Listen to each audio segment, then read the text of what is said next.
Harut और Marut कौन थे, बाबुल का कुआं कहाँ है और हारूत और मारूत का जादू किस तरह का था।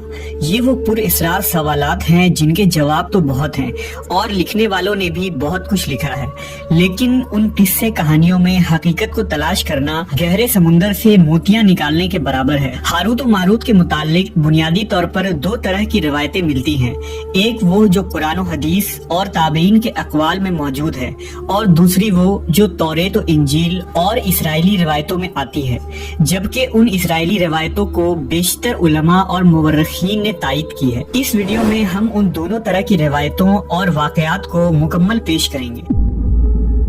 रिवायतों के मुताबिक हजरत इदरीस अलैहिस्सलाम के जमाने में एक मर्तबा आसमान और जमीन के दरमियान से पर्दों को हटा दिया गया तो फरिश्तों ने जमीन में आबाद इंसानों को देखकर ताज्जुब किया और बोले, या रब्बुल आलमीन, हम तो गुनाह के करीब भी नहीं जाते, जबकि ये बनी आदम गुनाहों में इतने मुब्तला हैं। अगर हम उनकी जगह होते तो कभी तेरी नाफरमानी न करते। अल्लाह ने इरशाद फरमाया, इंसानों को गुस्सा और शहवत दी गई है, अगर ये चीजें तुम्हें दी जाए तो तुम भी इसी तरह गुनाह में मुलव्वस हो जाओगे। लेकिन फरिश्तों ने कहा, हम ऐसा हरगिज न करेंगे। लिहाजा अल्लाह के हुक्म से फरिश्तों ने अपनी जमात में से दो बेहतरीन और इताअत गुजार फरिश्तों को चुन लिया, जिनका नाम हारूत और मारूत था। अल्लाह ने उन दो फरिश्तों में इंसानी फितरत और शहवत डालकर दुनिया में भेजा।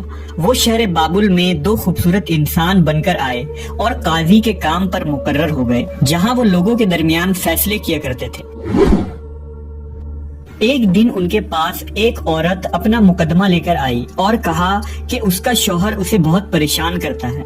हारूत और मारूत ने जब उस औरत को देखा तो वो उसकी खूबसूरती और हुस्न से मरऊब हो गए और उस पर आशिक हो गए। उन्होंने उस औरत से जिना की ख्वाहिश की तो औरत ने उनसे कहा, तुम्हारी ये ख्वाहिश मैं तभी पूरी करूंगी जब तुम बुत की पूजा करो, शराब पियो या मेरे खाविंद को कत्ल कर दो। हारूत और मारूत ने शराब नोशी को छोटा गुनाह समझकर पी लिया और नशे की मस्ती में दो और कबीरा गुनाह कर बैठे। उस औरत ने उनसे आसमान पर चढ़ने का अमल भी सीख लिया, जिसके जरिए वो आसमान पर जाते थे। जब औरत इस अमल के जरिए आसमान पर गई तो अल्लाह के हुक्म से उसे सितारे की शक्ल में मस्क कर दिया गया। चूंकि उस औरत का नाम जोहरा था, इसलिए वो सैयारा जोहरा कहलाया, जिसे आज वेनस कहते हैं। इस गुनाह की वजह से हारूत और मारूत खुद वो इसमें आजम भूल गए जिसे पढ़कर वो आसमान पर जाते थे और बतौर सजा उन्हें बाबुल के एक कुएं में उल्टा लटका दिया गया, जहां वो ता कयामत यूं ही कैद रहेंगे। ये एक इसराइली रिवायत है जिसे इमाम इब्न कसीर और फखरुद्दीन राजी जैसे मुफस्सरीन अफसाना और मन घड़त कहानी करार देकर सख्ती से रद्द कर देते हैं। वहीं इमाम सयूती जैसे उलमा इस रिवायत को मुस्तनद मानते हैं। हारूत और मारूत और चाहे बाबुल के सिलसिले में एक और रिवायत कसरत से बयान की जाती है, जिसके मुताबिक एक जमाना ऐसा था जब शहर बाबुल रोए जमीन पर तहजीब और तमद्दुन का मरकज था। यहाँ के लोग बातिल खुदा की परस्तिश किया करते थे। ये लोग अपनी किस्मत उनसे वाबस्ता समझते थे, इसलिए इल्म नजूम और इल्म फल्कियात में बड़े माहिर थे। उनके बुत कदों में सितारों की पूजा की जाती थी। ये लोग जादू, तंत्र मंत्र, सिफली को बहुत अहमियत देते और इस इल्म के जरिए मुआशरे में खूब फसाद फैलाते थे। ये लोग तिलिस्म, जादू, तंत्र मंत्र में बहुत आगे बढ़ गए। उनमें बड़े बड़े जादूगर मौजूद थे। उनकी तारीखी किताबों में जगह जगह जादू और तंत्र मंत्र ही नजर आता है। उनका जादू दूर दूर तक मशहूर था। मुख्तसर ये कि उस शहर का बाशिंदा होना ही जादूगर होने की अलामत थी।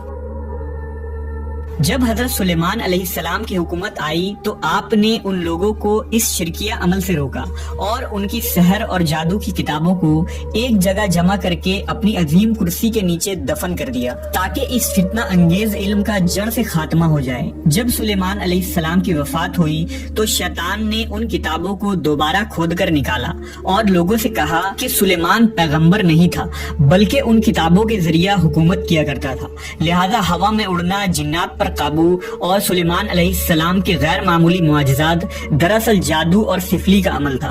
बनी इसराइल ने उसकी पैरवी की और उन किताबों को पढ़ना शुरू कर दिया। लिहाजा दोबारा ये शर अंगेज इल्म इस कौम में सुरायत कर गई।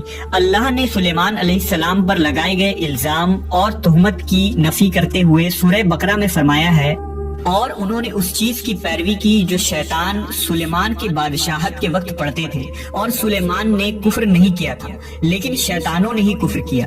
لوگوں کو جادو سکھاتے تھے اور اس چیز کی بھی جو شہر بابل میں ہاروت و ماروت 2 فرشتوں پر اتارا گیا تھا، اور وہ کسی کو نہ سکھاتے تھے جب تک یہ نہ کہہ دیتے کہ ہم تو صرف آزمائش کے لیے ہیں، تو کافر نہ بن۔ لہذا جب یہ سحر کا علم بابل میں عام ہو گیا اور لوگوں کی تکلیف اور پریشانی کا باعث بن گیا، تو اللہ نے 2 فرشتوں کو انسانی صورت میں مامور کیا کہ وہ جادو کے عوامل اور اسے باطل کرنے کا طریقہ لوگوں کو سکھائیں تاکہ وہ جادوگروں کے فساد اور شر سے محفوظ رہ سکے۔ لیکن یہ تعلیمات غلط مقصد کے لیے بھی استعمال ہو سکتی تھی۔ حالانکہ وہ فرشتے لوگوں کو تنبیہ کرتے تھے اور ان کے لیے صراحتاً کہتے تھے کہ یہ تمہارے لیے ایک طرح کی آزمائش ہے، لیکن پھر بھی وہ لوگ ایسے کاموں میں پڑ گئے جو انسانوں کے لیے ضرر اور نقصان کا باعث تھا۔ بعض عربی داستانوں میں اس کنویں کا ذکر بھی ملتا ہے جہاں کئی لوگ پہنچے اور ہاروت و ماروت سے ملاقات کر کے جادو کا علم بھی سیکھا، جبکہ بعض مورخین کا کہنا ہے کہ عراق کے شہر حلہ کے قریب ایک کھنڈر میں موجود قدیم کنواں ہے جہاں سے بابل کی سرحد شروع ہوتی تھی۔ یہ اس کنویں کو ہی چاہے بابل قرار دیتے ہیں۔ بہرحال اس واقعے سے یہ سبق ملتا ہے کہ سفلی اور جادو ایک شرکیہ عمل ہے، مگر یہ کہ اس کا استعمال فساد اور شر پسندی کے خاتمے کے لیے کیا